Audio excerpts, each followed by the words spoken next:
বিজ্ঞানময় কোরআন সিরিজে আজ আমরা জানব জ্যোতির্বিজ্ঞান ও গ্রহ নক্ষত্রের অবস্থান সম্পর্কে।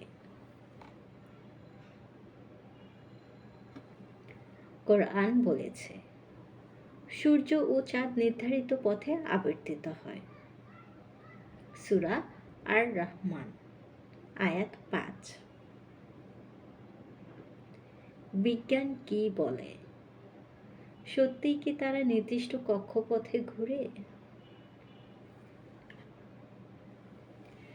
দিন রাতে পরিবর্তন নিয়ে কোরআন বলে, আল্লাহ রাতকে দিনের মধ্যে প্রবেশ করান এবং দিনকে রাতের মধ্যে প্রবেশ করান।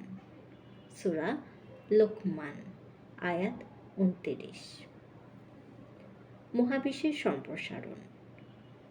আধুনিক বিজ্ঞান বলে মহাবিশ্ব ক্রমাগত প্রসারিত হচ্ছে, কিন্তু কোরআন তো 1400 বছর আগেই বলেছে, আমি আকাশমণ্ডলীকে শক্তিশালী করেছি এবং নিশ্চয়ই আমরা এটিকে সম্প্রসারিত করছি।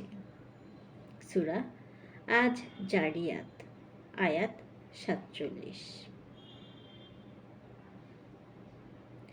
এতদিন পর বিজ্ঞান যা আবিষ্কার করেছে, কোরআন তা অনেক আগেই বলে দিয়েছে। আপনার কি মতামত? কমেন্টে জানান এবং আরও জানার জন্য ফলো করুন। ধন্যবাদ।